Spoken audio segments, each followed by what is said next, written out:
breaking down every game, every day in Major League Baseball. This is the Baseball Betting Show. Here is your host, Greg Peterson.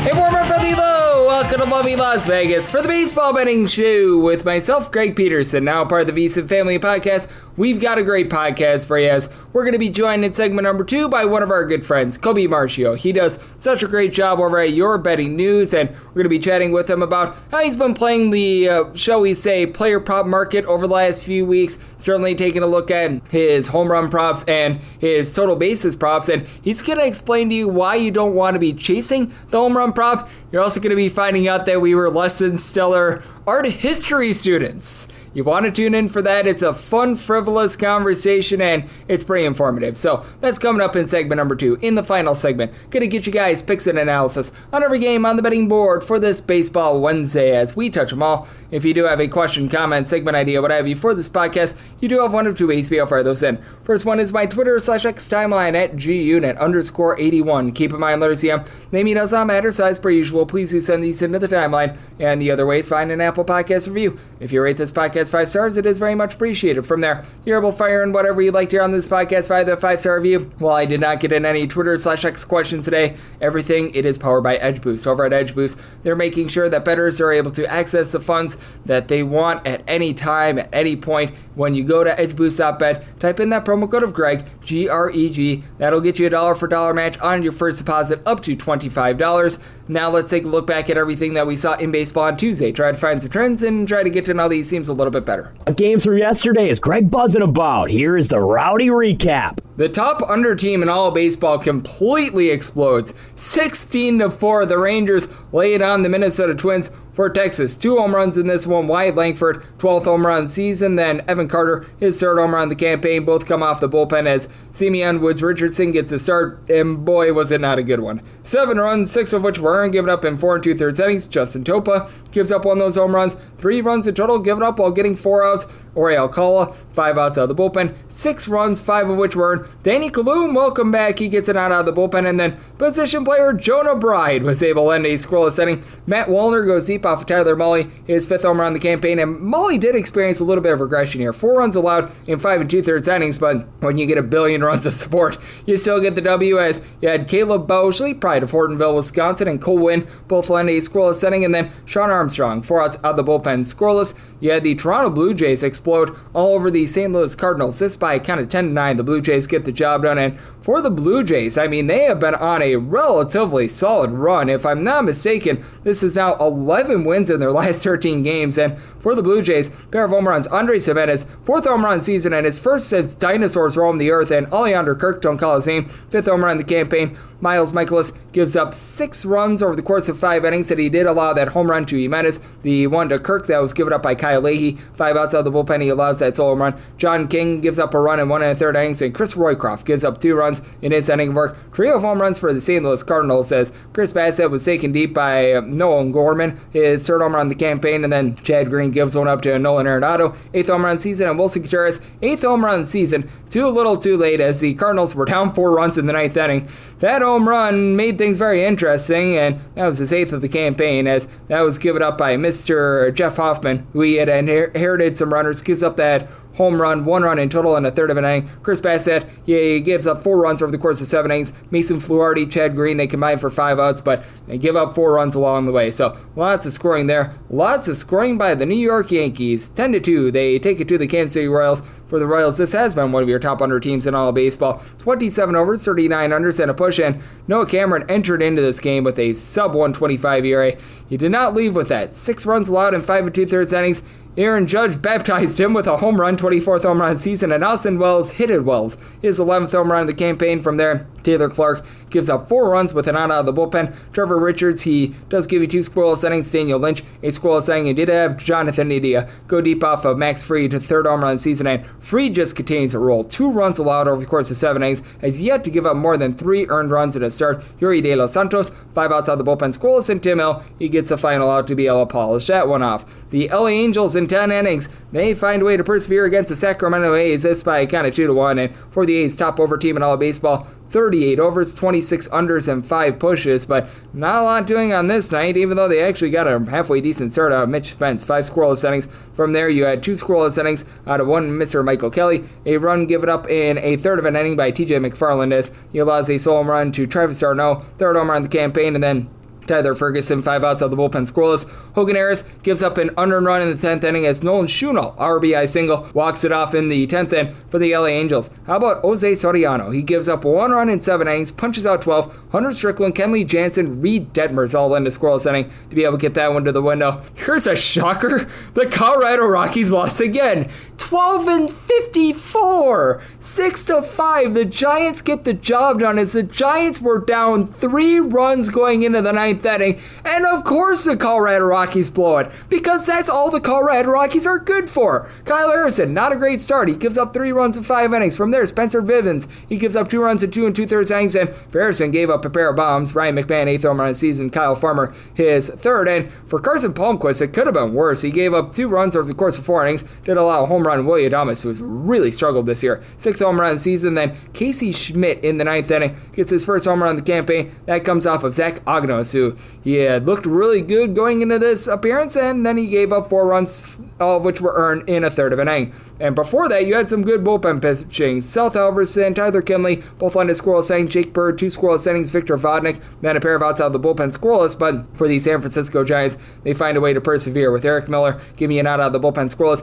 Camilo Yodval gave up 2 hits and a walk in the 9th inning, but finds a way to be able to get the job done. Also being able to get the job done, how about the Boston Red Sox? 3-1, they take it to the Tampa Bay Rays. For the Rays, just nothing doing at the plate as you had a pretty okay start out of Ryan Pepio, 3 runs allowed in 5 2/3 innings. You did give up a home run in this one to Trevor Story. It was Story time for the 9th time this year, and Lucas Giolito, 1 unearned run given up in 6 innings. Garrett Woodlock, 2 scoreless innings. Greg Weissert, a scoreless inning, and for Tampa Bay, you did have Mason Engler go for 2 1/3 innings scoreless, but flat out nothing doing for the Rays. But Jose Calabreo up to 25 stolen bases. I believe that leads the big leagues. For the Miami Marlins, it has been a slog for them this year, but Sandy Alcantara comes up with a good start, 3-2. They take it to the Pittsburgh Pirates. Alcantara, 6 scoreless innings, best start of the year for him. Anthony Bender along Calvin Fauché lend a pair of scoreless innings, and you had Ronnie Enriquez give up a pair of solo runs. As for the Pirates, their lone form of offense was Oneil Cruz, 13th home run season. Cabrian Hayes, 2nd home run of the campaign, as the team went 0-8 with men in scoring position, so they squandered those home runs.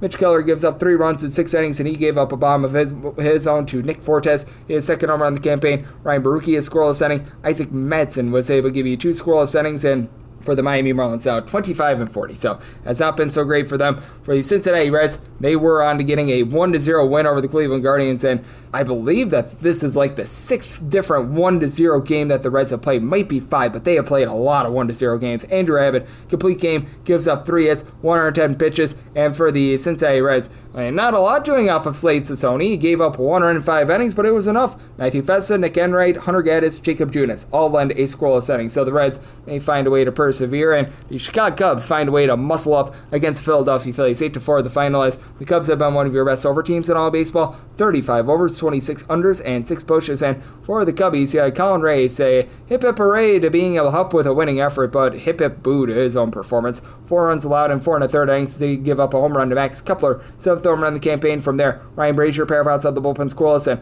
Caleb Theobar, Brad Keller, Ryan Presley, Chris Flexen all lend a scoreless inning. And for the Chicago Cubs, nice home run derby here. Ian Happ, he gets home runs number 6 and 7 of the campaign. Michael Busch, his 11th home run season, and Dansby Swanson, his 12th. As Mick Gable, well, he was able to give up 3 solo runs in 4 innings of work, and then the bullpen game in, and it got really ugly. Taijuan Walker gives up a bomb, 2 runs over the course of his inning of work. Tanner Banks, he goes for a scoreless inning. Carlos Hernandez, 5 outs out of the bullpen scoreless, but Joe Ross gives up 3 runs, and he went for just 1 1/3 innings. For the New York Metropolitans, they find a way to persevere against Washington Nationals, 5-4 in 10 innings. As for Washington, Mackenzie Gore gives up 2 runs over the course of 6 innings. Gave up a home run to Juan Soto, 12th home run season, and 5th home run over the last, I believe now, 18 days. Brad Lord was able to give you a scoreless inning. Jose Ferrer, though, gives up 2 runs in 2/3 of an inning. Kyle Finnegan, 1 1/3 inning scoreless, and Cole Henry, he does not get an out in the 10th inning. Jeff McNeil, RBI single that ends it, and for the Nationals, pair of bombs in this one. Home runs number 9 of the season for both Nathan Lowe along with CJ Abrams. Both come off of Griffin Canning, who he did get canned for 4 runs in 5 1/3 innings, but the Mets, number 2 in the big leagues in terms of bullpen ERA, they went to work. Jose Bito, Joey Castillo, Edwin Diaz, Reed Garrett, all lend a scoreless inning, and then you had a pair of outs out of the bullpen scoreless from Mr. Justin Garza to be able to get that one to the window, and also being able to get to the window, the Milwaukee Brewers, as the Atlanta Braves now 11-24 on the road, 4-1 the final as Grant Holmes, well, he let the ball get Holmes twice for 2 home runs in 5 1/3 innings, allowed 3 runs in total. Jake Bauers, 5th home run season. Jackson Trio, his 11th, and Quinn Preister, 1 run allowed over the course of 6 innings. Really good start here. Abner Uribe, 2 scoreless innings. Trevor McGill, scoreless inning. And for the Atlanta Braves bullpen, you had a pair of guys, Dylan Dodd, the Dodd father, along with Jose Ruiz, lend a scoreless inning, and Aaron Bummer. A little bit of a bummer here. He does give up a run in 2/3 of an inning. As I am doing this podcast, the Diamondbacks are right now taking care of the Seattle Mariners. It's the bottom of the 8th inning. Need to get this up by midnight Pacific time. 10-3, the Diamondbacks are going to win this game, and this game already went over as Brandon Pfaadt. He gave up 9 hits in 5 innings, but only allowed 2 runs. Both were off of solo home runs, by the way. Rowdy Tella, his 10th home run season. Randy Arozarena is 8th, and for Logan Evans, he gives up 4 runs over the course of 5 innings, including a bomb, as Lourdes Gurriel gets his 10th home run season. Then Jackson Cower, he gives one up to Alec Thomas, 3rd home run of the campaign, and Trent Thornton had himself a night. He gives one up to Gabriel Moreno, 5th home run of the campaign for Thornton. He gives up 5 runs in 1 inning, and Jackson Cower, as I'm doing this, he went for 5 outs out of the bullpen, allowed a solo home run, and for the Arizona Diamondbacks right now, they're piecemealing this thing together as you had a scoreless inning out of Mr. Taylor Scott, and then from there you have Ben Jarvis giving up 1 run over the course of 2 innings, and they're going to polish that game off. And for the Detroit Tigers, they polish off the Baltimore Orioles, 5-3 the final, as the Orioles 39 losses thus far this season. As Bryant Herter, he gives up a 1 run in 2 2/3 innings. You had Sawyer Gibson Long, the long guy. Well, he gave you 1 run surrendered in 4 2/3 innings, so he went pretty long and he went pretty far. Tommy Kahnle and out of the bullpen scoreless, Chase Lee and out of the bullpen scoreless, and Will Vesta scoreless inning to be able to get it done. And for Spencer Torkelson, he goes deep off of Cade Povich for his 16th home run of the campaign. Povich, 5 runs allowed in 4 2/3 innings. Bullpen from there did their part, as you had Yunier Cano, don't you know, he got a scoreless inning. Scott Blewett did not live up to his same 2 scoreless innings, and Sir Anthony Dominguez for outside the bullpen scoreless, but it continues to be all sorts of rough for them. And yeah, the LA Dodgers be able to go out there against the San Diego Padres with a bullpen game, and they got smoked. 11-1. The San Diego Padres got the job done. Lou Trevino had a scoreless inning.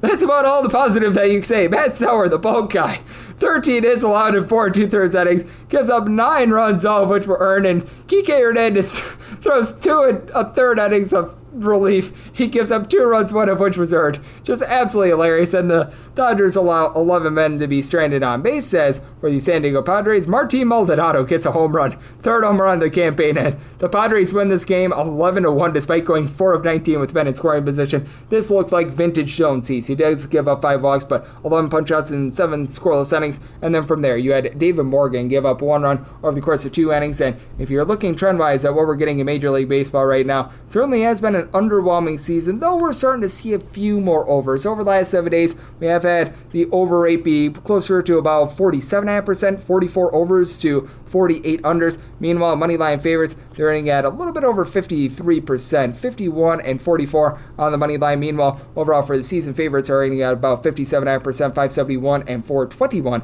on the money line, and the over hitting at just below 46.8%, 448 overs to 510 unders. That's what we're seeing in baseball right now, and that's what we all got on Tuesday. Now let's talk some player props with our good friend Colby Marchio. Does great work over at Your Betting News right here on the Baseball Betting Show with myself, Greg Peterson, now a part of the VSiN Family Podcast. Breaking down every game, every day in Major League Baseball. This is the Baseball Betting Show. Here is your host, Greg Peterson. And we're back here in lovely Las Vegas for the Baseball Betting Show with myself, Greg Peterson, now part of the VSiN Family Podcast. Always great to be joined by this man, as we've got Colby Marchio aboard. He does such a tremendous job over at Your Betting News, taking a look at this great game of baseball that we all know and love. I know that he's doing a great job taking a look at a little bit of everything. I know that he is very locked in with regards to the player prop front, and I know that he is always doing a great job whenever he hits one of those player props of being able to give you guys a great celebration. We need those bomb dances in our lives, and he delivers them. You're able to follow him on Twitter/X at Colby M Bets. And Colby, it's great to get you aboard. Thank you. Greg, it has been such a great season so far. I mean, despite having the worst week of the season this past week, we're always due for that, especially me. I was doing so well out the gate. I'm hoping it's not going to be longer than a week, though. So hopefully tonight, this Monday recording, hopefully by when this is posted, I'm smiling ear to ear and I've screamed and the whole neighborhood knew I cashed a home run bet, because it's been a week since I've done one and I'm biting my nails. I might not have nails by the end of the night, Greg, because I crave that more than winning a bet, because I know I have other people tailing me, so I like winning with other people. It's lame to win by yourself. It's fun to win as a unit. Oh, I really hope it's over with, Greg. I really do. I just had to get that off my chest. And I'm so glad that you revealed that, because I was thinking, man, I haven't reposted any of Kobe's videos recently, and I was wondering why. So, oh my God, Greg. I always, you know what's funny? I always judge your reaction off the video because I know you look forward to them. So I'm like, okay, he just liked it. I got to step it up. You quote it. I'm like, perfect. I knew I was up to something on that one, because I do one takes. I will only retake it if I like stutter and it's like really bad. I'm like, all right, I guess I'll redo it. And then I'll have to catch my breath because I'm so excited and out of shape and I need to go running. I need to be like you. I need to go jogging. And I'm like, this is a good one. I can feel it. But especially when Cal Raleigh, you got to throw the rear end out there. Oh, yes, you do have to, because he is a big dumper. Hopefully, we're going to be taking a big dumper on all of the bookies out there with the way that we're going to be cashing these tickets, man. And how are you taking a look at things right now with regards to home run front? Because I've talked about this a few times with you, and I think it's worth reiterating. It just feels like those mid-tier guys have just not been coming through that much this year, and it's really been a big divide between the likes of Cal Raleigh, Aaron Judge, Kyle Schwarber, those big-time guys, and pretty much everyone else. Yeah, I honestly don't think I've taken anybody below like the 6th spot in a lineup, because I want to get as many at-bats as humanly possible. I don't like betting somebody where I'm probably just going to get 3 at-bats. I want 4. I don't want to sweat through the entire game thinking, well, if this guy gets on base, well, then maybe he'll have another chance to get 4 when he's probably only going to get 3. So I haven't really been looking at those guys below, say, like a Schwarber and so on and so forth. But it's been really weird. Like I said, this past week's been brutal to me. So I never looked to hit a home run. I'd be lying if I would say I've never gotten a feeling of like, today's the day. I get those all the time. But I'm so adamant about take the bases, take the HRR, H the double R, if you will, and then sprinkle the home run. Because it would suck to be on just the home run and you miss out on, say the hit was below -160, the bases plus money. You know what I mean? Like, you're getting a good value on everything else. Why not ladder it up? Focus more on the lower stuff with good value that you can build the bankroll with. So don't look for the home run is my advice to anyone out there that wants to bet or win a home run. Has you never won a home run bet? I would be lying to you and tell you it's not the most exciting thing on the planet. It is, because it's the best feat of sports. It is the most marvelous sound in the world. That the kapow off the bat, Greg, it's the best sound. But my advice to everyone out there, bet the bases, bet the hit if it's -160, below -160, HRR, anything. Don't take anything past -130. Same thing with the bases, and then sprinkle the home run. Don't crave the home run. Luck into the home run, if you will. And I'm so glad that you mentioned that as well, because you mentioned it with regards to sprinkling on the home run. Are there certain guys where you just won't sprinkle the home run as well? Because we know that there are some of these guys, like Luis Arias is always a good example, Steven Kwan, some of these guys where you know that they're just not going to hit a lot of home runs. Xavier Edwards of the Miami Marlins, great examples of guys that they're able to move the line. They're going to give you some singles. And heck, they've got good doubles power, but they just never go yard. Are there a few circumstances where you take a look at some of those guys? I think my problem is that I look forward to the videos so much that I'm like, I can't not be on their home run today. So, and usually those guys have fantastic odds, and I would be punching myself if I wasn't on, like Steven Kwan sometimes 10-1 to hit a home run. If I'm ever on those types of guys, I would be really upset with myself not being on the home run, because that's what I tell everybody else. If you like them to do anything and you think they're going to have a lot of success at the plate, you kind of like the home run, because it would be the ceiling of what they could probably do in terms of their basic props. So I typically always sprinkle just because of the excitement out of the what if.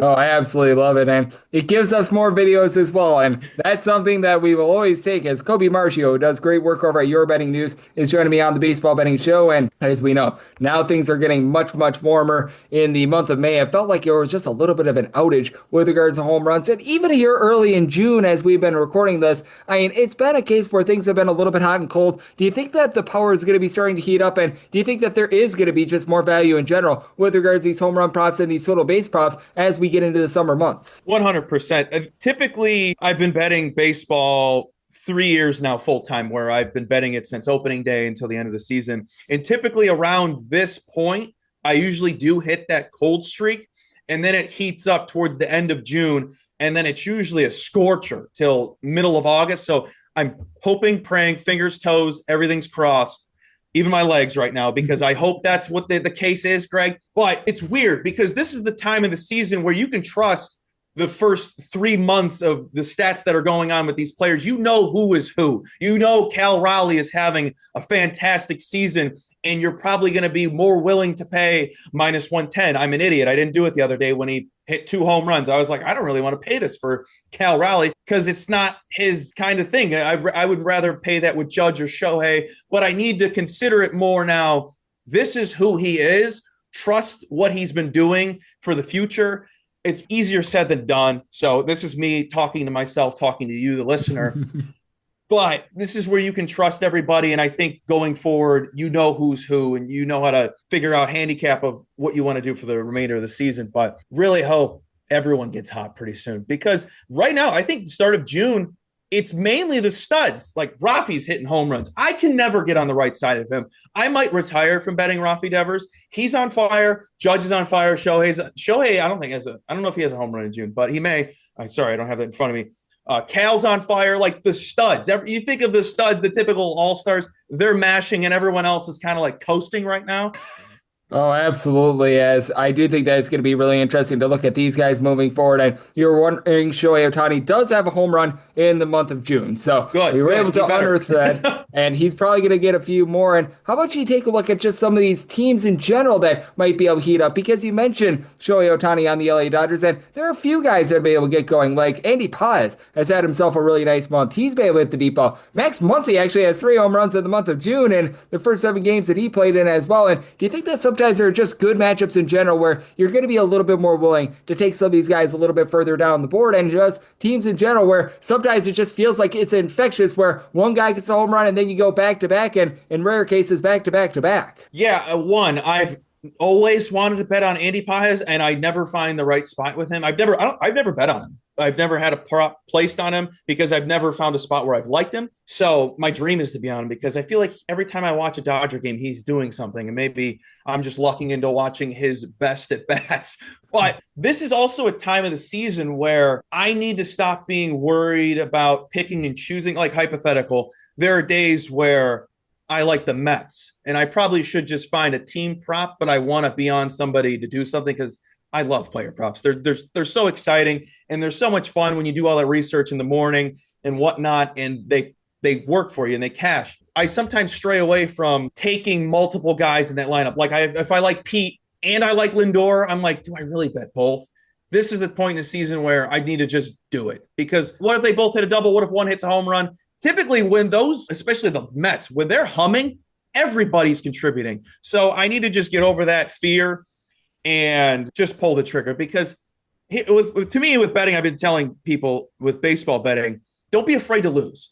Be happy that you got good value. You're betting plus money bets and you're not paying any juice. Be excited that you got the right price and be willing to be comfortable with losing, because it's a really long season. You're going to lose regardless. Just be happy you're on the right side and a right prop when you're handicapping. Yep, I think that that's so well said, and I do think that sometimes you just need to take a shot on some of these dogs as well. Like for the Boston Red Sox on Sunday Night Baseball, that was really nice. And how much you just use a little bit of intuition and just perhaps a little bit of regression as well, because I did that when I bet on the Boston Red Sox on Sunday Night Baseball, thinking, man, Carlos Rodon has given up 2 runs in the last 4 starts. Recognizing he's having a good season, but I think that at some point the air is going to be coming out of the balloon. I'm wondering that for someone like perhaps like a Max Fried of the New York Yankees, a sub-2 ERA ERA, maybe that comes back to earth as well. How much do you do a little bit of that? And I hate to say the due for theory because you're never due for anything, but sometimes you just figure that positive and negative regression is very, very real.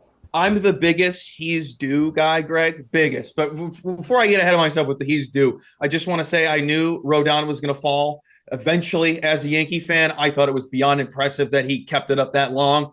Good for him. That was marvelous for the team. But the he's due, I always joke, I'm always facetious about this, but I kind of mean it. There's really nothing backing why you're liking a guy, but you think he's due. That's the best. That is the best thing any sports fan can say. We all love to say they're due, and sometimes maybe they are, and sometimes it works. But I completely agree. We're not due for anything, but I live on he's due all the time because I don't like backing players that are on streaks like Jose Ramirez. God, I love that dude.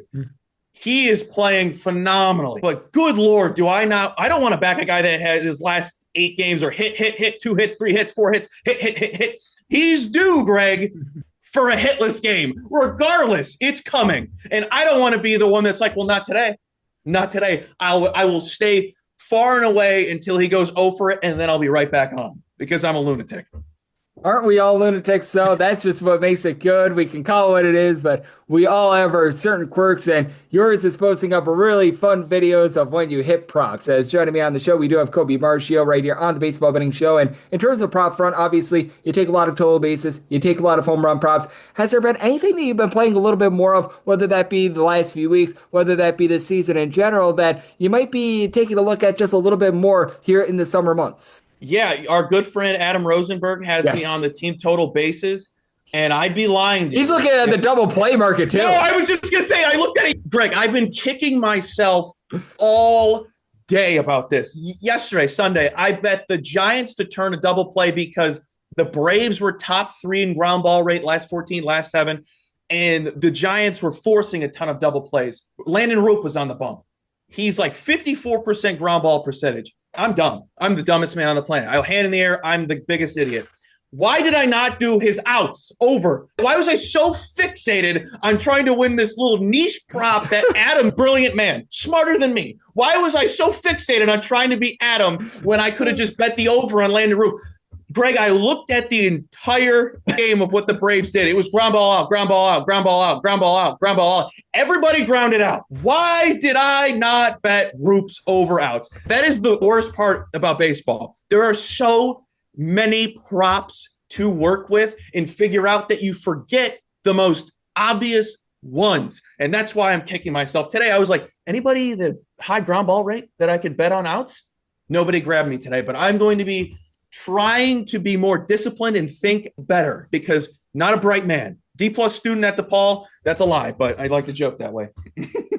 Well, hey, C's do get degrees, and at UW Oshkosh, I once got a D in art history, so don't worry about that. Worst grade I ever got was in art history. I never got anything below a C except for art frickin' history, so. Greg, yeah. That is so funny you brought that up. When I was at DePaul, I was in an art class, and we went to the Art Institute, and we were going around and the teacher was asking us, what do we think this means? And she made me go first. I was like, lady, I don't know. Yes. I don't know what this means. This is from 400 BC. This is from 400 BC. What am I supposed to know? I don't know. I'm just here to get this credit. Yep, I'm right there with you. And you're certainly getting the credit for a massively tremendous interview here, Colby. You do such an amazing job taking a look at this great game of baseball. You're doing a great job on the prop front. And you, much like myself, have no idea on art history as well, which that warms my heart to say the least. Let the good people know what's on tap for you and how people can follow along on social media and other platforms. Yeah. Everyone, you can follow me at Colby M. Bets on Twitter. You can follow all my write-ups on betting news. Everything's free. Everything is transparent. I post all of my write-ups out every single day. You can follow me there. Check out all the write-ups at Betting News. And that's it. Everything is free. Everything is always transparent. I'm not the world's greatest bettor. You got to stay transparent. Absolutely. And though it might not always be a thing of beauty, it does get the job done, unlike art history. So a big thanks to Colby for joining me right here on the Baseball Betting Show, now part of the Beats and Family Podcast. And coming next, it is that time of the podcast. We'll give you picks and analysis out of a game on the betting board for this Baseball Wednesday as we touch them all. Breaking down every game, every day in Major League Baseball. This is the Baseball Betting Show. Here is your host, Greg Peterson. And we're back here in lovely Las Vegas for the Baseball Betting Show with myself, Greg Peterson, now part of the VSiN Family Podcast. Always great to be joined by Colby Marchio. He does such great work taking a look at this great game that we all know and love of baseball over at Your Betting News. Every single time he joins me, he lends such great insights, and he did so once again today. So a big thanks to Colby for joining me in the last segment. Now it is that time of the podcast. I give you picks and analysis on every game on the betting board for this Baseball Wednesday as we touch them all. If a game is listed on the betting board, Greg has a side and a total on it, so it is time to touch them all. Do note that, as per usual, any changes that are made to these plays will be listed up on my Twitter/X feed at gunit_81, and we are going to be going in Las Vegas rotation order. This is where we go with the National League games first, then the American League games, any interleague games. Those are going to be at the bottom. That'll keep things all nice, neat, clean, and easy. So how about if we do get things started with 901, 902 on the betting board. The Pittsburgh Pirates are going to be playing against the Miami Marlins as the Fish walk the plank with Cal Quantrill getting the start for them, and Bailey Falter hopes to not live up to his name for the Pittsburgh Pirates. Right now, the lone opener that I'm seeing is at FanDuel. Right now, the Pirates at a minus 146, plus 124. That number on Miami. 8.5 is the total. The over is minus 120, and the under is even. And I'm going to be willing to take a shot on the under. I did set my total at 88.2. Cal Quantrill has actually pitched a little bit better for the Miami Marlins after it was a very, very brutal start to begin the season for Quantrill. He's right now rocking a 5.63 ERA, fielding pennant more in that neighborhood of 4.32. He's kept the ball in the yard, 1.2 home runs allowed per 9 innings, to go along with more like 2.8 walks per 9 innings, and he has given up 1 or 2 runs in each out of his last 4 starts, 3 runs or fewer in pretty much every start over last month. So that's been impressing me. And for Bailey Falter, he has come from out of nowhere and has had himself a relatively nice run here for the Pittsburgh Pirates. Overall for the season, 3.49 ERA, 4.03 fielding dependent because he doesn't get a lot of swings and misses, 5.6 strikeouts per 9 innings, but he induces soft contact. He's giving up 0.8 home runs per 9 innings. He has given up a grand total of 6 earned runs over the course of his last 5 starts, albeit 4 of them did come in his last start against Philadelphia Phillies, but no longer is he going up against the Philadelphia Phillies. He's going up against a Miami Marlins team that, it's called what it is. They're in the bottom half of the big leagues with regards to run generation, and for the Miami Marlins, I will say, they do a solid job in terms of moving the line. This is a team with an overall batting average that's not too bad. They have a guy like Xavier Edwards at the top that has no power whatsoever, but gives you about a 350 on base. Kyle Stowers has been that main power bat, 10 home runs, 350 on base, and Matt Mervis giving you a little bit of power, but they had to send him down through the minor league level. Augustin Ramirez, 8 home runs. He's giving you about a 300 on base, so he's been solid there. And then you have a sort of hodgepodge of guys hanging between about a 240 to 250. Javier Sanja, Eric Wagaman, throwing their Connor Norby, and then EC Sanchez gives you about a 340 on base. But also for this Miami Marlins team, rough bullpen. They are in the bottom 8 in the big leagues in terms of bullpen ERA. You've been able to get Ronnie Enriquez going. He's been able to give you sub 3 ERA. Anthony Bender has been pretty solid in this bullpen as well. But then you've got these guys that you just don't know what you're going to get out of them, like Calvin Fauché, Anthony Veziano, Tyler Phillips, offering between about a 4 to a 4.7 ERA. Lake Bakar has been miserable for this team, so that's not necessarily great. And for the Pittsburgh Pirates, David Bednar was off to a relatively rough start to the season. He's been able to look a little bit better here recently. You've got someone like Dennis Santana, who's giving you a sub 3 ERA. Caleb Ferguson has been presentable, and for the Pirates,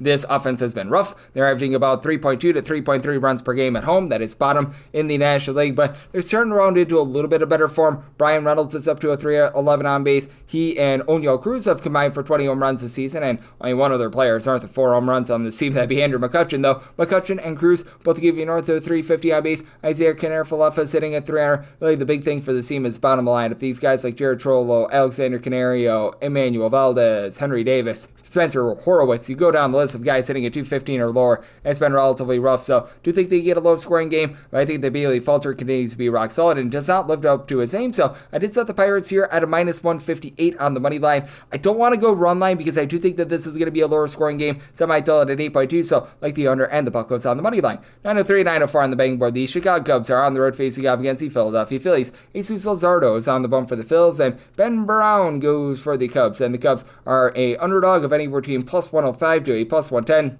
anywhere between minus 120 to minus 126. That number on Philadelphia. 9 is the total. The under is between minus 115 to a minus 120. Over is between even and minus 105. And for the Phillies, I did set them on the money line at a minus 144. I'm going to be able to roll with it. Jesus Luzardo, up until his last few starts, was absolutely masterful. 3 earned runs or fewer in each out of his first 11 starts. He was looking like a Cy Young candidate. And then that start against the Brewers happened, and then the start after. Combined 20 runs allowed in 5 2/3 innings. That has ballooned his ERA up to north of a 4.5. So things have been all sorts of terrible there. But that's prior to that, 2.15 ERA, 10 strikeouts per 9 innings. I think they can recapture that form. And then for Ben Brown, 5.37 ERA. He does have a fielding dependent, though, of a 3.11, as he's only giving up about 1 home run per 9 innings. He's generating 11 strikeouts per 9 innings, but has also been in rough form, giving up a combined 16 runs over the course of his last 4 starts. And you do have 2 highly formidable offenses, with the Cubs really being top among them.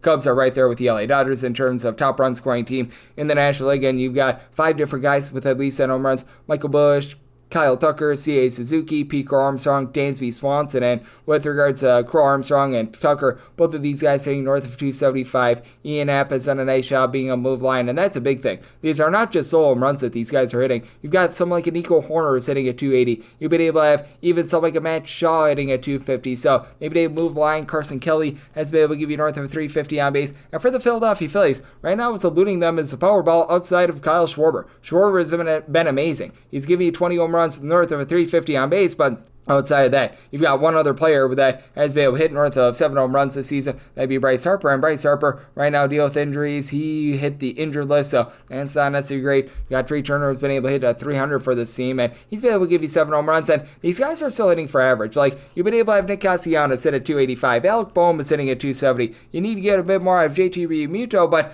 you've got Otto Kemp, who's looked relatively promising in his first few at-bats. You do have a Phillies bullpen that has been very rough, to say the least, as right now it has been a case where Matt Strahm has been posting up north of 3.5 ERA, and really, your lone reliever outside of a 3.5 ERA, better than a 3.5, is Orion Kirkering, because they're so without Jose Alvarado. Took weight loss supplements, and he got suspended for 80 games. Taijuan Walker has been able to actually be a relatively formidable long guy. Tanner Banks has given you okay innings, but Jordan Romano miserable north of a 7 ERA. And for the Cubs, over the last 30 days, they've actually got the best bullpen ERA in the big leagues. A sub-2 bullpen ERA really since the beginning of the month of May, and it's been a bunch of unheralded guys. Like, you've had Daniel Palencia along Drew Pomeranz be able to give you a sub-225 ERA. Brad Keller's been rock solid. You're getting some good innings out of Caleb Theobar as well. I do think that there's going to be regression with this. You have seen, though, Ryan Presley, who was really rough to start this season, be able to progress as well, but in the end, I do think that the Phillies get to Ben Brown here. I think that Luzardo looks like the guy that we saw at the beginning part of the season, so 7-8 at 8.8. I like the 9 under, and I do like the Phillies on the money line up to a minus 144. 905, 906 on the betting board. The Atlanta Braves are on the road against the Milwaukee Brewers, as you've got Chad Patrick on the bump for the Brewers, and Spencer Schwellenbach is on the bump for the Braves, and the Braves do find themselves as a favorite of anywhere between minus 135 to a minus 145, and between plus 118 to a plus 131. That number on the Brew Crew. 8.5 is the total with massive juicy under. Under's at minus 130, and the over is at plus 110, and I'm going to be willing to take a shot on the Milwaukee Brewers. I did set them as a plus 114 underdog for Schwellenbach. He's been rock solid this year. He's been able to give this team a sub 3.45 ERA. He's only giving up about 2 walks per 9 innings. Strikeouts per 9 rate has been a little bit up and down, 8 strikeouts per 9 innings, but Chad Patrick, he has been much better than that 3-5 record would indicate. 2.84 ERA, 0.6 home runs allowed per 9 innings, and he gets to face a Braves lineup that now with Ronald Acuna Jr., they're going to be much better moving forward, but still 20th in the big leagues entering into Tuesday in terms of runs per game. Now Acuna Jr. has been absolutely masterful, 5 home runs in his first 13 or so games of the season, 400 on base. That's a big boost for this team. And then you've got someone in Mr. Marcell Ozuna who's been able to give you north of 380 on base. He gives you some relatively solid power. Matt Olson has been able to throw in there 14 home runs as well. Drake Baldwin has actually done a really good job of moving the line. He's been able to hit for the team in that neighborhood about a 350 with regards to his on base, and it's been a case where you've been able to get some good production out of Austin Riley, 11 home runs, but the two guys are really holding the team down. Michael Harris, Ozzie Albies, both hitting about a 235, combined 10 home runs between the two of them. You need a little bit more there, and for the Atlanta Braves, man, this is a bullpen that's in a little bit of transition. You've got Desbel Hernandez currently currently on the injured list, and Raisel Iglesias has just taken just a step back in general this year, north of a 6 ERA. And why he's still in the closer spot, I have absolutely no idea. Dylan Lee has been able to give you a sub 3 ERA. Angel De Los Santos has actually been decent, but Pierce Johnson, he's starting to regress to 3.86 ERA. They kicked the tires on Craig Kimbrell at one point. They decided to abandon ship there, but that was some good, clean fun. And for the Brewers, after they were number one in the National League last year in terms of bullpen ERA, not so great this year. And this is despite the fact that they've had some nice surprises. Nick Mears, Abner Uribe have been able to give you sub 3 ERA. Uribe, you can throw him in any position. He's just fine, but I mean, you've got Trevor McGill who's been able to give you sub 3 ERA, but Jared Koenig has been experiencing a bit of regression. Now they're getting back Aaron Ashby. That should be able to help them out a little bit more moving forward, but these guys like Yo Payams, Elvis Figueroa that were so good last year, either they're at the minor league level or they're just injured right now. And for the Brewers, it's coming and going as Christian Yelich does. For Yelich, 13 home runs, hitting for about a 320 on base. When he's hot, the team is hot. When he's cold, the team is cold. And you've got a quartet of different guys with at least 10 stolen bases this year. Yelich, Jackson Chourio, Bryce Terang, Sal Frelick. This team likes to play small ball baseball. As you've got Frelick along Terang, both give you a 350 on base, and then you throw in there William Contreras has give you about a 350 on base, Rhys Hoskins a 350 on base, Isaac Michael Collins has been able to give you about a 357 on base. So you've got guys that are moving the line for the team. 59 home runs in 67 games, so that's towards the bottom half of the big league, so they need to get a little bit more power there. Joey Ortiz hitting below the Bendel's line 200 has been a little bit rough, but again, I do think that for the Atlanta Braves are going to continue to have their issues with regards to bullpen. I do think that the Milwaukee Brewers get a good start out of Chad Patrick, and they're being a little bit undervalued here. I said the Brewers at a plus 114, so I'm going to be one take a shot on the money line. I did set my total at 8.2. Now, if you're between an 8.5 under to an 8 over, because I do think that we're going to get some 8s pop up, personally, I would rather have the 8 over just because I do think that both of these bullpens do leave a little bit of something to be desired. So looking at an 8 over, and I'm looking at the Brewers on the money line, and a 7.908 on the betting board. The Slam Diego Padres playoffs to the LA Dodgers. Justin Robelski is on the bump for the Dodgers. Randy Vasquez is on the bump for the Padres. Padres are a underdog of between plus 118 to a plus 127. Minus 140 to minus 144 is that number on the Dodgers. 9.5 is the total. The under is minus 120, and the over is even. And for the Dodgers, I did set them at a minus 126 on the money line. So getting a plus 127, that's my minimum buy point on the Padres, but I'm going to be willing to take a shot here. Talk about a matchup between two guys that are not necessarily so savory with regards to the starting pitching, as Randy Vasquez, even though the ERA is not necessarily the world's worst, he's right now rocking a 3.69 ERA. The fielding independent is a 5.34. 5.3 strikeouts to 4.8 walks per 9 innings. Nearly as many walks as he's got strikeouts. To his credit, he's holding the ball in the yard, giving up 1.1 home runs per 9 innings, and it's coming off of giving 4 2/3 innings scoreless against the Brewers, but he's won fewer than 5 innings in 3 out of his last 4 starts. That does put a lot of duress on a bullpen that has actually been really good for the San Diego Padres this year, and that has been a big reason why they've had the success that they do. For the San Diego Padres entering into Tuesday, third in the big leagues with a 3.03 bullpen ERA, Yuki Matsui, Adriano Hone have been able to give you a sub 3.25 ERA. Jeremiah Estrada is giving you a sub 2.50 ERA. Robert Suarez is one of the best closers that you're going to find in all baseball. Jason Adam continues to give you a sub 2 ERA. Just guys upon guys they're able to deliver in this bullpen, and for the San Diego Padres, it's been big because their offense has been relatively pedestrian. This is an offense that is right now hovering right around about 15th in the big leagues with regards to runs per game, as you've got Gavin Sheets and Fernando Tatis Jr. leading the way with regards to home run power, combined 24 home runs entering in the game on Tuesday, but Manny Machado is starting to pick it up. Manny Machado, after a rough start to the season with regards to power, but still moving the line, hitting well above a 300 with regards to his batting average. He's now up to 10 home runs. You just need it from some of these other guys. Like, you've had Jackson Merrill hit about a 300, but just 5 home runs this far this season. Jake Cronenworth, he's doing a nice job moving the line with north of a 360 on base, but not really giving you a ton of power, and he's only getting a 236 with regards to that overall average. And on the flip side, the Dodgers are just the Death Star with regards to their lineup. They and the Chicago Cubs are right there at the top of the big league level in terms of runs per game, and they're going to need it with having a guy in Robelski on the bump. But I mean, you take a look at the starting lineup yesterday, 7 out of their 9 hitters with at least 9 home runs thus far this season. Lone exceptions, Michael Conforto has been awful this year, and then Dalton Rushing, who's only seen 33 at-bats thus far this season. Now for Freddie Freeman, he and Will Smith are getting jiggy with it, north of a 4-arm base. You've got that guy by the name of Shohei Ohtani, who has got 23 home runs and is hitting for north of a 380 on base. He's been rock solid. Teoscar Hernandez, 10 home runs. He's hitting about 260. And Andy Pajes, 12 home runs. One of the more underrated guys for the Dodgers team. But for the Dodgers, this bullpen is still a little bit rough. They're getting back a few guys. Michael Kopech is off the injured list, along with Kirby Yates. Ben Casparis, Jack Dreyer, these are guys that are relatively good long guys, but they had to use up a lot of their bullpen yesterday as well, so that's a little bit of strife on them. And Justin Robelski just does not appear to be set for a big league role. You've had so many injuries with regards to his Dodgers rotation that he's just being thrusted out there into action. 7.20 ERA over the course of 3 total appearances this year. If you combine this year and last year, because he got 8 appearances last year, so 11 in total, he's been rocking a 6.14 ERA, a 6 fielding independent, 3.9 walks allowed per 9 innings. He's giving up 2 home runs per 9 as well. That's going to be a massive issue. And even if you take a look at his numbers out there with Oklahoma City, he was posting up a 5 ERA there, which it's in the PCL. That's actually not too bad. The Pacific Coast League is very much a juice ball league. But for Justin Robelski, just don't believe that he should be on a big league mound.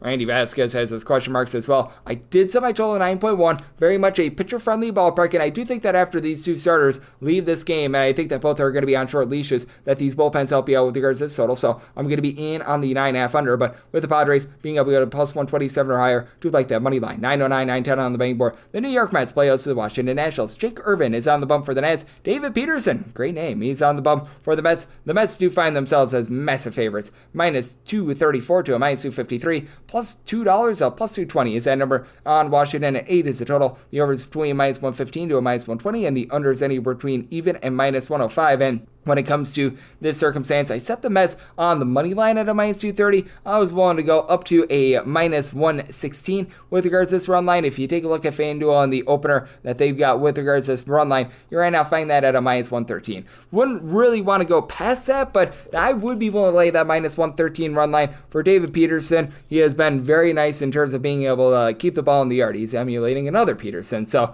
you like to be able to see that Team Peterson doing a rock solid job. But that said, with David Peterson, 280 ERA, 320 fielding independent, giving up 3.2 walks per 9 innings, but he only allows a half home run per 9 innings, so he's been able to do a really good job of holding down the fort. 3 earned runs or fewer allowed in each out of his last 5 starts. Hasn't necessarily gotten a ton of run support, but has been able to do a good job with the run support that he's been able to get. And on the flip side, you've got a guy in Jake Irvin that I just really don't have a lot of faith in whatsoever. For Mr. Irvin, just not giving you a lot of swings and misses. To his credit, he's not going to put guys on cheaply. He's only giving up 2.5 walks per 9 innings, but 5.7 strikeouts per 9 innings, 1.3 home runs allowed per 9 innings, 402 ERA, but a 450 fielding independent. He has given up at least 3 runs in 3 out of his last 5 starts, and you have to go up against a New York Mets team that just feels like they're finding it right now. With regards to this Metropolitan team, you've got a guy in Pete Alonso who's been able to give you an on-base percentage that's hovering right in the neighborhood of 400, 17 home runs. Francisco Lindor is right now playing through like a broken toe. It's just absolutely insane. Guy absolutely loves his team. 14 home runs. He's been able to give you north of a 350 on base.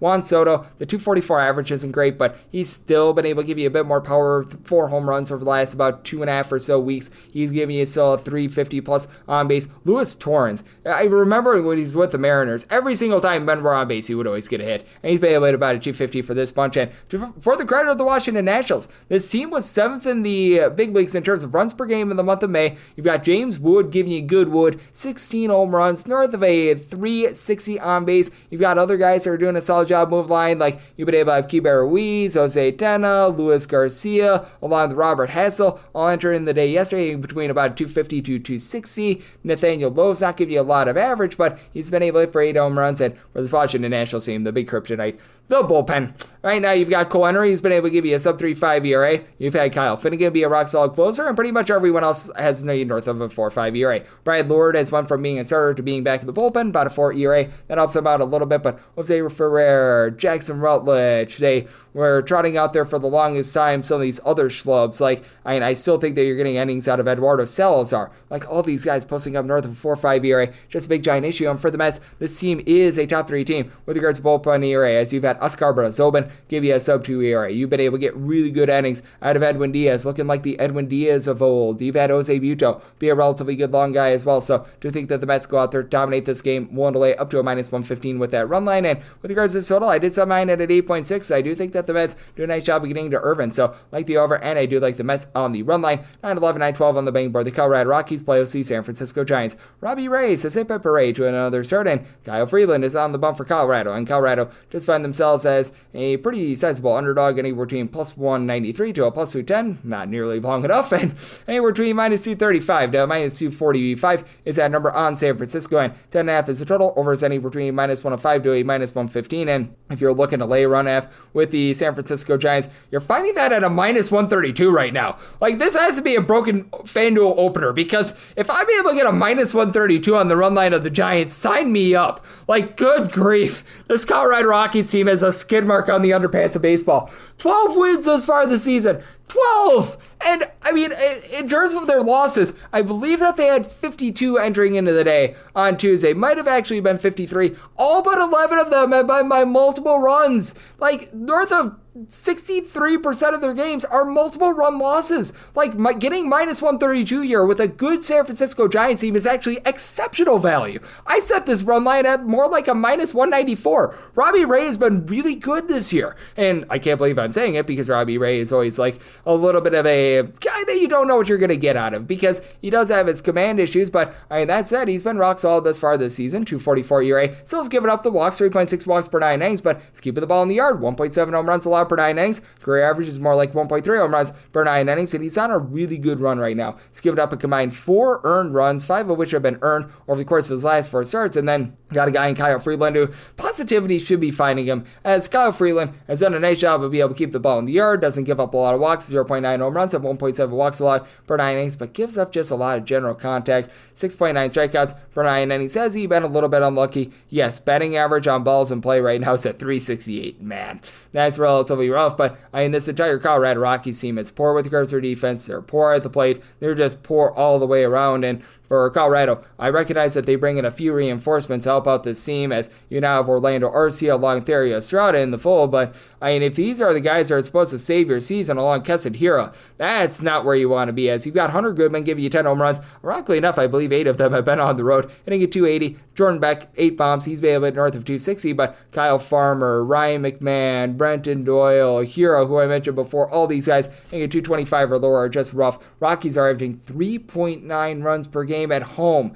Bottom 10 mark in the big leagues at Coors Field. Ridiculous. And then for the San Francisco Giants, you've got a trio of guys that will be able to give you at least 10 home runs as far this season. Matt Chapman, who he was out of the lineup yesterday, Eloy Ramos along with Wilmer Flores have all been able to give you 10 plus home runs this season, and you've been able to get a little bit of production as well out of a guy in Tyler Fitzgerald that spent some time on the injured list. Not even for as much power as a season ago, but move the line. You need to get William Adames going, and I believe they will at some point, but hitting below the Mendoza line 200. He's been one of the biggest flops of the entire season. Jungle Lee has been with about a 275 as well, so you do love to be able to see that. And for the Giants, what has really been amazing for the team, the bullpen. They have a ERA in the bullpen about 0.6 points lower than the next best team in all of baseball. You've got all these guys, Tyler Rogers, Eric Miller, Camilo Duvall, Randy Rodriguez, give you sub 250 ERAs. Spencer Bivens has been rock solid in this bullpen as well. And to the credit of the Colorado Rockies, the one thing that has been okay for them has been the bullpen, as you've got the likes of Zach Ognos, fresh off the injury list, Victor Vodnik, Jake Bird, Jimmy Harrigan,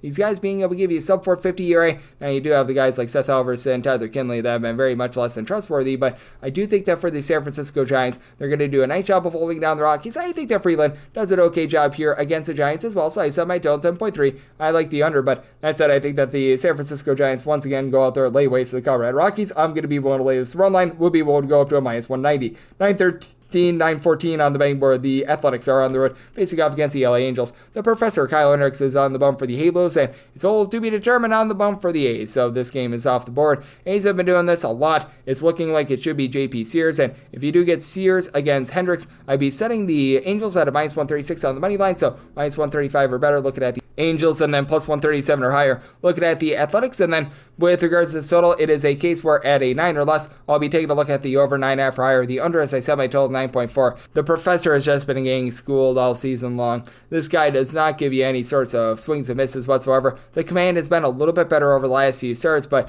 I mean, that has been his saving grace throughout his entire career. The fact that he doesn't walk a lot of guys, and he's up to about 2.8 walks per 9 innings this season. Career average about 2.1, so that's an issue. He's given up at least 3 runs at each out of his last 5 starts, so he's been kept inconsistent in the way that he's been giving up runs. He's allowing 1.5 home runs per 9 innings, so 5.40 ERA, 5.12 fielding independent. not great to say the least. And for JP Sears, if you do get him, and if you don't get him, you're not going to get anything better, because this is an A's bullpen that out of 30 teams, they're 30th in the league in terms of bullpen ERA. So that's not great, but 5.21 ERA, that's actually lower than the A's bullpen ERA, but 5.31 fielding independent. He's giving up 2 home runs per 9 innings, and is getting about 6.5 strikeouts per 9 innings. And speaking of that A's bullpen, you've got Grant Ullman, who's been able to give you a sub 4.50 ERA, and that's about it among guys that have seen at least 10 innings this year. They do bring in Sean Newcomb, who began the season with the Boston Red Sox and has been with the A's once before. He's given them a few okay appearances, but he was shaky with Boston all season long. Mason Miller has seen his ERA climb up to about a 5. You just got a lot of guys that are giving you just nothing whatsoever. You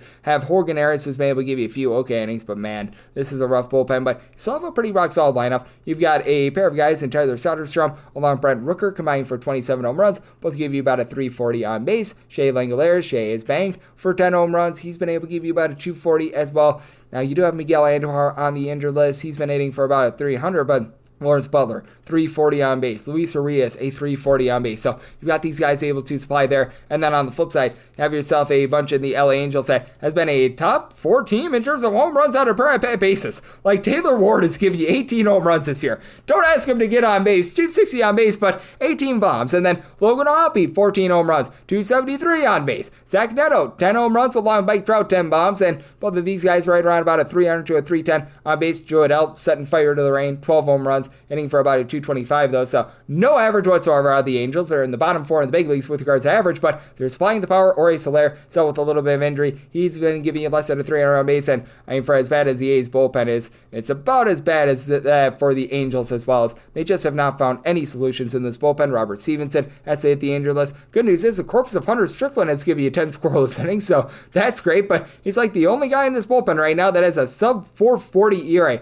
Ryan Zephyrian, Jose Fermin, Brock and Roll Burr, Kenley Jansen, Connor Brogdon, all of these guys giving up runs upon runs. Reed Detmers has been absolutely terrible, so do think they can get a high-scoring game. 9 or less, looking at the over 9.5 or higher, the under, one to lay up to a minus 135 on the Halos, and plus 137 or higher, looking at the Athletics. 9.15, 9.16 on the betting board. It is the Tigers, and they're facing off against the Baltimore Orioles. You've got Zach Eflin opening up, Eflin awful for Baltimore, and Casey Mize is on the bump for Detroit, and Detroit is in a pick'em game. They're anywhere between minus 110 to a minus 105, and you've got anywhere between minus 104 to a minus 110 is that number on Baltimore. 9 is the total. Over and under anywhere between minus 105 to a minus 115, and set the Tigers at a minus 124. Going to be willing to roll with them on the money line. For Casey Mize, he's probably doing for a little bit of regression, as for Mize overall this season, 291 ERA, but a 408 fielding independent. He's only getting about 7 strikeouts per 9 innings. He's been allowing 1.3 home runs per 9 innings, but Zach Eflin, you want to talk about a man that's really not giving you any sort of deception or swing and miss whatsoever, that'd be him. Now for Zach Eflin, always is pretty Eflin good at not giving out a lot of walks, as he's back down to about 1.2 walks per 9 innings, but he has been getting tattooed for 10 home runs allowed in his first 8 starts of the season, only 6 strikeouts per 9 innings, 447 ERA, a 506 fielding dependent, and he is backed up by far the worst bullpen in this one. As Felix Bautista has been able to round into form, he's been looking a little bit more like his normal self, but that said, when you've got Yunier Cano along with Sir Anthony Dominguez, Gregory Soto, all posting up north of 4 ERA, that's rough. Ciano Perez, before going on the injured list, was a complete and utter disaster. And for the Detroit Tigers, you've got bullpen madness for this team. Since the beginning of the 2024 season, actually all-star break of the 2024 season, so midway through the 2024 campaign, this team has been the number 1 team in the American League in terms of their bullpen ERA. You had so many guys that you're able to mix and match with, like you had Brandon Herter serve as the opener yesterday. He has been rock solid for this team. Will Vest, Tommy Canley, Brandon Hennefy, all these guys give you a sub-3.5 ERA. Other than Title or Holton, pretty much everyone has been rock solid in terms of this bullpen, and now you've got a Detroit Tigers team that all of a sudden has been able to mash as well. They're a top 10 team with regards to runs per game, and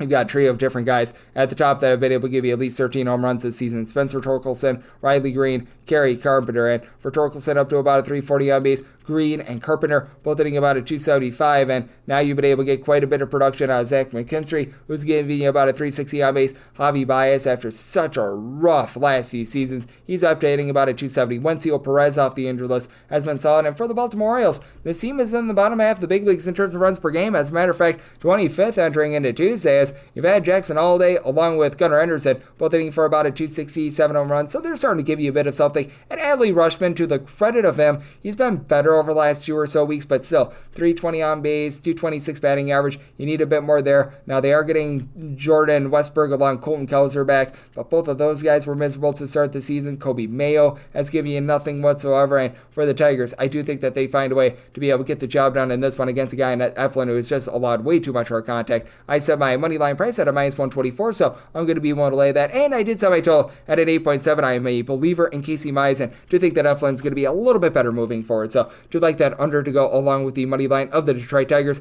917, 918 on the betting board. The Tampa Bay Rays hit the road to face off against the Boston Red Sox. Walker Buehler's on the bump for Boston. Zach Little hopes to come up big for the Rays. This is a pick'em game, minus 110 on both sides, and total on this game, it is 9.5, over is minus 120, and the under is even. I'm going to be willing to roll with the Red Sox on the money line. I did set them at a minus 133. Fully recognize that this has been a rough season, to say the least, for Walker Buehler. For Buehler, he is posting up an ERA that is in that neighborhood of a 5.18. Felix Penn is very on par with that, as he's allowing 1.8 home runs per 9 innings, and his strikeouts per 9 rate below 9, so he needs to up that a little bit. And even though he needs up that a little bit, Zach Littell, he needs up that a whole heck of a lot because he is not getting a lot of swings and misses. He's allowing a lot of general contact. And for Zach Littell, he always does a nice job in terms of not giving out a lot of walks, back below 2 walks per 9 innings. But when you're getting only 5.8 strikeouts per 9 innings and you're giving up 1.9 home runs per 9 innings, that's a big giant issue. And for Zach Littell, he comes in a little bit, shall we say, on a upswing. He has been able to get at least 4 strikeouts in each of his last 4 starts, 3 earned runs or fewer allowed in each out of his last 5, but still has been able to get away with quite a bit this season. Now, the benefit that you have with Zach Littell is that he's backed up by a bullpen that is very much in the top 8 in the big leagues in terms of bullpen ERA. Then we've got just a lot of guys you're able to mix and match with: Manuel Rodriguez, Garrett Clevenger, Pete Fairbanks, Eric Orze. All these guys give you a sub 3.5 ERA. It's been a little bit of a rough season for Mason Montgomery, but overall these guys have been pretty rock solid. And for the Rays, this has been an offense that's really been able to come into their own. Upper half of the big leagues in terms of runs per game, with Junior Caminero, Brandon Lau being the main guys. Both give you about a 290 or so on base, a combined 28 home runs.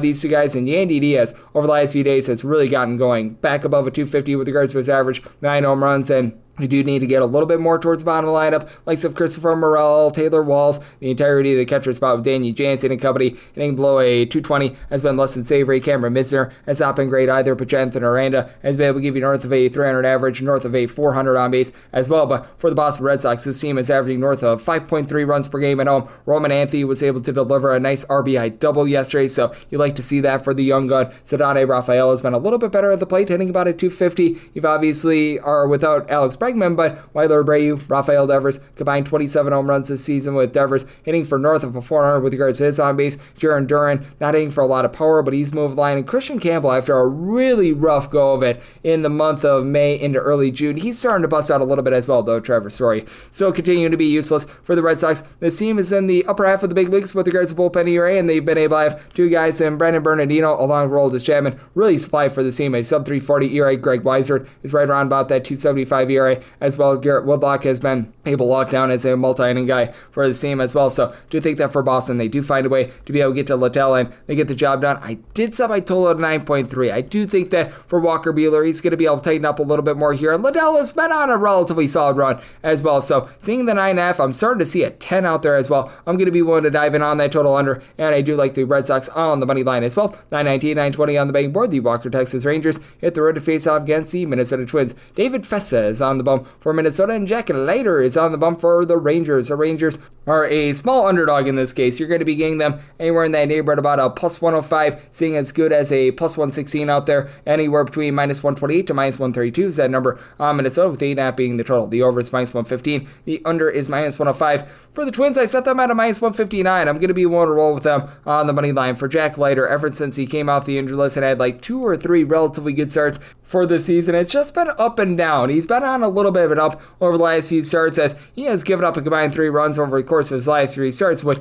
you'd love to be able to see that, but I still have my question marks here. North of 4 walks per 9 innings. While he's got that 348 ERA, he's only getting 7.3 strikeouts per 9 innings. The fielding independent is a 421. To his credit, he's been able to take advantage of the roster that has been out in front of him, facing off against the likes of the Rockies, the St. Louis Cardinals, who really don't hit the deep ball, the White Sox, so he's faced off against a bunch of lesser lesser teams, and that has been the benefit to him. And I do think that now that he goes up against the Minnesota Twins team that, let's call it what it is, they're not necessarily ripping out cover off the ball as well, that he's going to be able to give an okay performance. But I do think that David Fessa, after he got just lit ablaze in his last start against the Athletics, he's going to be able to bounce back. The Athletics ballpark just very much is conducive to giving up a lot of runs, and for Fessa, north of 11 strikeouts per 9 innings. So he is giving up about 1.6 home runs per 9 innings, but if you take out the fold that start they had in Sacramento where he gives up 8 runs, I mean, he had went either 4 and 4 2/3 innings in each of his first 3 starts, so he had went a grand total of, if I do the math here, 13 innings, and he'd given up 3 runs, 2 of which had been earned, and then he gets lit ablaze out there in Sacramento. I do think that he's going to be able to bounce back from that, and you've got a Minnesota Twins team that, yeah, they're a little bit rough with regards to their offense. You don't necessarily have a ton of power bats, as you've been able to have 2 guys give you 9+ home runs, and Trevor Larnach along with Byron Buxton, but you do have guys that are starting to be able to move line for you, as Larnach, he himself has been able to give you north of a 320 on base, hitting above a 250. You've been able to get good production out of Cody Clemens as well. Relatively small sample size for him this season, but 6 home runs. He's been able to hit north of 250. You've had Ryan Jeffers, along with also Matt Wallner, in that neighborhood about a 245 to 255. And Wallner north of 350 on base. Carlos Correa still having very much a down year, but at the very least, he's hitting for a little bit more average. And then you've had Harrison Bader give you north of a 340 on base for the Texas Rangers. This lineup just continues to not hit. Corey Seager has been miserable since coming off the injury list. And then you've got Marcus Semien, Jake Berger, Jock Peterson, who's now on the injury list, by the way, Adolis Garcia, all hitting at 225 or lower. Berger's the only guy with north of 7 home runs out of these guys. Josh Young has been fine, 7 bombs, hitting at 255. Wyatt Langford is up to 11 home runs and 11 stolen bases, but he himself is hitting right around about a 225. Like, it has been just all sorts of brutal for this Rangers team, a bottom 4 team in terms of runs per game. It's not like this bullpen has been amazing. It's not as if they've been terrible. They've been about league average. You've got someone like Sean Armstrong, who's posting up an ERA that's hovering right around about a 350. You've had Obi Milner actually be very good for the team. He and Chris Martin have been able to give you a sub-3 ERA. Robert Garcia has been fine for the team as well, but Luke Jackson has been a little bit of an issue. But for the Minnesota Twins, they have been able to thrive in terms of their bullpen, even with Danny Kalum, who has yet to give up a earned run thus far this season, being on the injury list for as long as he has been. Yohan Dodon has been one of the best closers in all of baseball. A big reason why the Twins have that 332 bullpen ERA. That is number 6 in the big leagues. You've had these guys like Brock Stewart. Griffin Jackson has been the lone exception. He has not been good in this bullpen, but that said, you've got these other guys like Louis Varlin, Cole Sands. I'll give you a sub-3.5 ERA, and I do think that for the Minnesota Twins, you're going to be able to get a relatively rock-solid start out of Fessa. I did sub-8 total at 8.3, so here at the 8.5, I like the under, and I do like the Twins on the money line, set them at a minus 159. 921, 922 on the betting board. The Kansas City Royals are playing against the New York Yankees, as Clark Schmidt is on the bum for the Yankees, and Chris with K. Bubich goes for the Royals. Royals are an underdog of between even money to plus 106, minus 116 to a minus 121. That number on the Yankees 9 is the total. Under is minus 115, the over is minus 105, and with Chris with the K. Bubich, set him at a minus 115. I like him on the money line. Chris with the K. Bubich just continues to be disrespected, and he just continues to go out there and give you a really good innings. Like, this guy was looking like a flopper Rooney coming into this year. They sent him to the bullpen, and he excelled in the bullpen last season. How about a grand total of 3 earned runs allowed in each of his last 5 starts, going north of 6 innings in every one of those starts, 9+ strikeouts in 3 of his last 4 starts. This guy is just absolutely dealing, and out of his last 4 starts, 3 of them were on the road. And in Kansas City's right now scoring 3.1 runs per game as collective at home. It's playing very pitcher-friendly. That is the dead last mark in terms of runs per game at home for any offense out there in the big leagues. But $1.43 ERA for Chris with the K. Bubich. Feeling it paying more around at 2.45, but 9.5 strikeouts to 2.5 walks per 9 innings. I don't think that he maintains this like $1.50 ERA, but I think what he's doing is very sustainable, and Clark Schmidt is about as league average of a starter as it gets. He's hovering at a 4.03 ERA, feeling it paying just a scotch lower at 3.91. 9 strikeouts to 4 walks per 9 innings. He gives up 1.1 home runs per 9 innings, career 3.96 ERA. So, I mean, Clark Schmidt is what he is. He's going to give you an okay performance. He's not going to poop the bed. He's not going to be anything magnificent. Now, what has been magnificent for the New York Yankees has been their run production, top 4 team in the big leagues with that regard. You've got this guy by the name of Aaron Judge, and he's pretty good. 23 home runs and a north of 490 on base. Yeah, that's pretty good right there. And then you got Cody Bellinger along with Anthony Volpe, combined 17 home runs. Volpe has been rough for this season, but I mean, these 2 guys have picked it up over the last few days. Paul Goldschmidt starting to dip a little bit with regards to on base, but still at 370 on base. And then you've got Ben Rice, Trent Grisham, a combined 25 home runs entering into the series. Both the guys hitting for about a 240 or so, and getting Chad Chisholm off the injured list. That should be able to help them out. But the Yankees looking at being right around about league average with regards to that bullpen in terms of ERA, and having Luke Weaver on the injured list is big because Devin Williams has been a disaster. He, Ian Hamilton, Brent Hedrick, Jonathan Loaizaga, all at least a 4.5 ERA. Fernando Cruz has been pretty solid in this bullpen. Yuri De Los Santos has actually been a really nice find for them, but overall, it is a bullpen that leaves something to be desired, and the Kansas City Royals are a top 10 team now in terms of bullpen ERA. Now, they're dealing with an injury of their own with having Lucas Ercich, who was a really good 8th inning guy for the team on the injury list, but there are guys that can step up and be able to take that. Evan Sisk, Steven Cruz, Carlos Aceves, the main closer, Taylor Clark, all these guys have been able to give you a sub-2 ERA. You've had Daniel Lynch be able to give you some nice long relief. He's providing a sub-2.25 ERA. The big question is for the Royals, can they get to like 3 or 4 runs to be able to win this game? Because, again, they're averaging 3.1 runs per game at home. That is dead last in the big leagues. But you've had Miguel Garcia hit for about a 375 on base. 7 home runs is okay. Bobby Witt Jr., I mean, for any player not named Bobby Witt Jr., 8 home runs at a 350 on base at this point in the season is great. Problem is, Bobby Witt Jr., you expect a little bit more out of him. Vinny Pasquantino has been the main home run hitter for this team. 10 bombs, hitting at 280, so he's done a nice job there. Now you've got the likes of Kyle Isbell, Drew Waters, Nick Lofton, hitting for about a 265 to 275, so hitting for average, not a lot of power. Michael Massey has been way down with regards to giving anything whatsoever, but that said, I do think that Chris K. Bubich continues to just rock and roll. I think that this is a low-scoring game that the Royals pull out. I set them at a minus 115. I do like them on the money line, and I'm in on the under, set my total at 7.8. 923, 924 on the betting board. The Chicago White Sox are on the road facing off against the Houston Astros as Ryan Gusto is on the bump for the Stros, and Sean Burke goes for the White Sox. White Sox are a pretty sizable underdog between plus 152 to a plus 162, minus 177 to minus 190. That number on the Astros with the total being an 8 to an 8.5 on the 8. Overs between minus 125 to a minus 130. The under is anywhere between plus 105 to a plus 110. Seeing that 8.5 out there with the over and the under about that minus 110. And for the Astros run line, you're able to get that at plus 115. And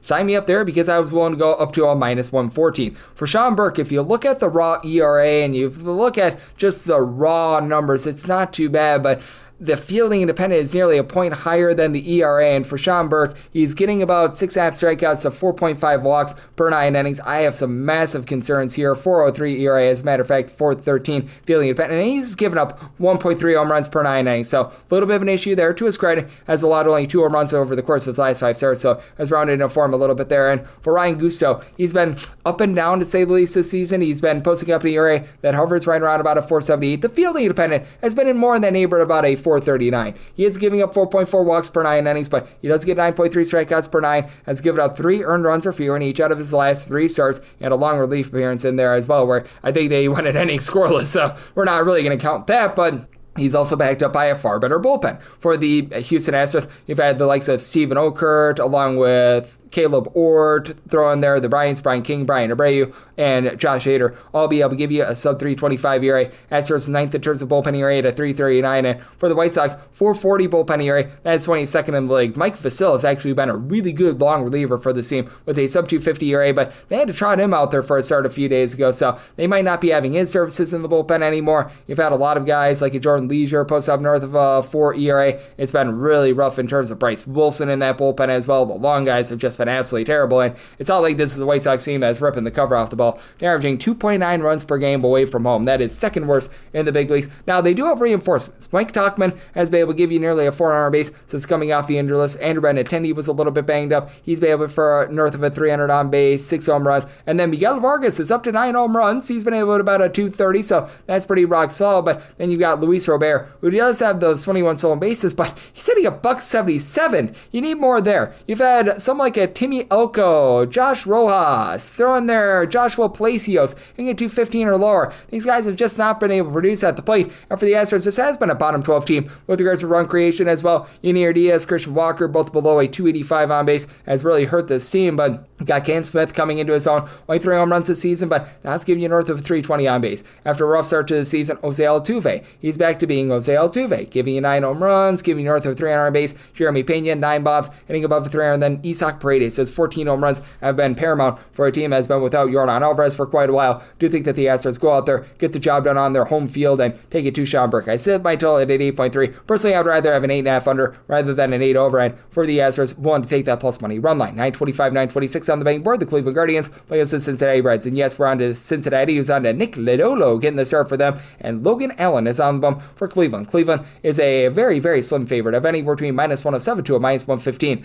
Minus 108 to minus 103 is that number on Cincinnati. 8.5 is the total. Over is anywhere between minus 105 to a minus 110. Minus 110 to a minus 115 is that number on the under. And with Logan Allen, I did set the Guardians at a minus 116. I'm going to be willing to roll with the money line for Nick Lodolo. He has completely changed his pitching style from a season ago, as last season he was a little bit more of a swing and miss guy and would give out a few more walks, has really cut down on the walks. He is down to 1.7 walks per 9 innings, but he's only getting about 7.5 strikeouts per 9 innings. Now, it's panned out. He's got his career lowest ERA and lowest fielding dependent, 3.21 ERA, 3.80 fielding dependent, giving up about 1.1 home runs per 9 innings, but I do think that there is a little bit of suspectness, for lack of a better term, there, and then you've got a guy in Logan Allen who's been really giving up the walks this season. He's not really giving you a lot of swings and misses, 6.5 strikeouts, 4.4 walks per 9 innings, but last year he was giving up 2 home runs per 9 innings. That's down to 0.8 bombs per 9. He's really cut down on the amount of hard contact that he's given up. Now, he has given up 4+ earned runs in 2 out of his last 3 starts, so a little bit of an issue there, and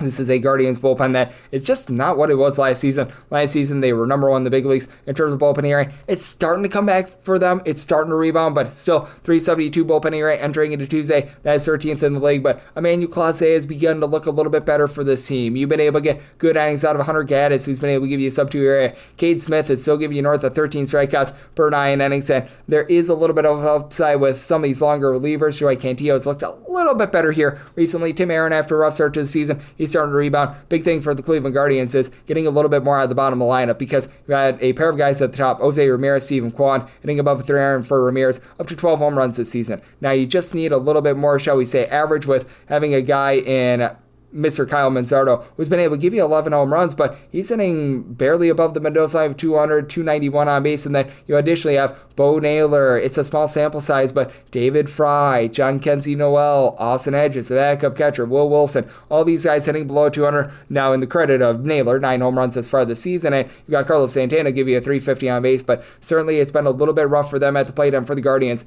averaging fewer than 3.7 runs per game at home. That is a bottom 5 mark in the big leagues, but also have a Reds team that their numbers on the road, because they're a top 12 team in terms of runs per game away from home, are a big outlier in my opinion, because they had that 24 spot that they put up against the Baltimore Orioles against Charlie Morton like a month and a half ago, and they're still warping their numbers. You've got Ellie De La Cruz, who's been able to give you 12 home runs, giving you about a 340 on base. You've had TJ Friedel along with Gavin Lux, both give you north of 365 on base, but not a lot of power on those guys. Outside of De La Cruz, right now your next best home run hitter is Matt McClain with 7 home runs, but he's hitting a $182. Spencer Steer has been giving you less than a 300 on base. Santiago Espinal is hitting at 240 with 0 home runs. Austin Hayes continues to be on the injured list. Jose Trevino, he's hitting at 300, but again, not a lot of, shall we say, power with regards to his bat. And for the Reds, this is a team that's in the bottom half of the big leagues in terms of bullpen ERA. Do have some solid guys, likes of Taylor Rogers, Brent Suter, Tony Santillan, give you a sub-3 ERA is rock solid, but Emilio Pagan has begun to regress, as he always seems to.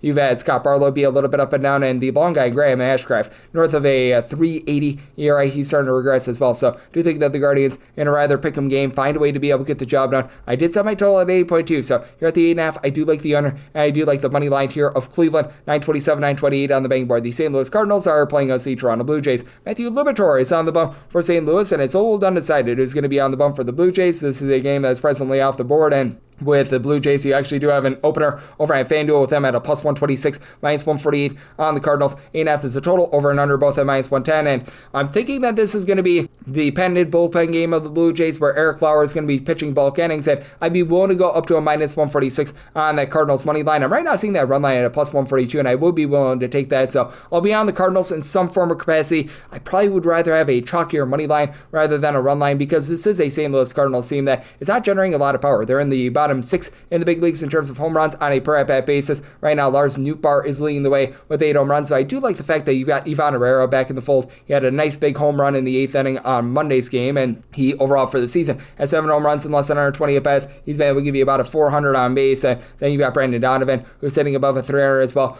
You got a lot of guys that are hitting between about 6 to 7 home runs. Mason Wynn, Wilson Contreras, Nolan Arenado. But for Arenado, hitting at 233, just expect a little bit more there. Wynn has been able to hit for about a 275, so you do like to see that. So Cardinals are doing a good job being a move line. They do have a Ryan Helsley problem, though. I've always believed that he's been one of the better closers in the big leagues. Already 5 blown saves this far this season, and it's unfortunate because you have John King, who gives you about a 3.60 ERA. Jojo Romero, after a rough start to the season, he's worked his ERA back down to below a 3.15. You've had Phil Matone, Kyle Leahy do a nice job in this bullpen, along with Steven Matz. Matz has actually been a really good long guy. All 3 of these guys give you a sub 250 ERA, but Helsley needs to be removed from that closer's role. And then for the Toronto Blue Jays, this has been a bullpen that has actually been really good. Like, to begin the season, they were relatively rough, and you still have had Jeff Hoffman be overall for the season rough, but he's starting to round into form. Chad Green has been a little bit up and down, but you've had a few unheralded guys like Paxton Schultz, who's a little bit more of a long guy. You could see him in this game. Brandon Little, I mentioned it before with regards to having Eric Lauer out there. He's been out Lauer, 2.08 ERA. He's been very rock solid. You get a lot of swings and misses from these guys in the bullpen. Braden Fisher, a sub 3.30 ERA. He's been able to give you 12 strikeouts per 9 innings. Overall for the Toronto Blue Jays, entering into the game on Monday, they were a top 8 team with regards to bullpen ERA. And for the Blue Jays, the big thing for them is that they are in the bottom 6 in the big leagues in terms of runs per game away from home, and they're in the bottom 6 in terms of home runs on a per at-bat basis. Right now, you still have tied for second in terms of home runs on this team. Dalton Varsho is back on the injured list and has missed about 40 games this year. That's an issue. You've got Bobachev, Lagero Jr., both give you 8 home runs apiece. Both of these guys have been moving the line, both hitting between about a 265 to 275. Guerrero, a 380 on base. You've had George Springer give you 10 bombs to lead the way, 360 on base. Alejandro Kirk, don't call his name, hitting above a 300. Edison Barger's moving the line, hitting at 260. Nathan Luke's a 360 on base. So you've got these guys that are able to get on base, but you just don't have a lot of power there. And for Matthew Liberatore, he has had an exceptional season thus far for the St. Louis Cardinals. A guy that was looked at as a little bit of a flop towards the early part of his career, but he all of a sudden has been able to do a nice job of just being able to keep the ball in the yard. As for Liberatore, he's giving up 0.8 home runs and 1.3 walks per 9 innings, a 3.82 ERA, but a 3.04 fielding dependent. It's coming off of a rough last start against the Kansas City Royals, but overall, I like what he's shown me thus far this season. Even though he's not so much of a power pitcher, I do think that he goes out there, gives you a good performance here. So I'd be willing to lay up to minus 146 on the Cardinals money line when it's all said and done. Should be able to get that. And then I did set my total at 8.2, so if we get that 8.5, I'm liking the under. And we wrap things up with 929, 930 on the card. The Seattle Mariners are on the road against the Arizona Diamondbacks. Eduardo Rodriguez goes for the stakes, and Brian Wu says woohoo to another start. And Mr. Wu is a minus 110 to a minus 115 favorite, seeing minus 105 out there as well. And between even money to minus 105, then around Arizona, 9 is the total, under is minus 115, and the over is minus 105. I do like the over. I set my total at 9.2, mainly because the Arizona Diamondbacks pitching is not so trustworthy. They're a bottom 5 team in the big leagues in terms of a bullpen ERA.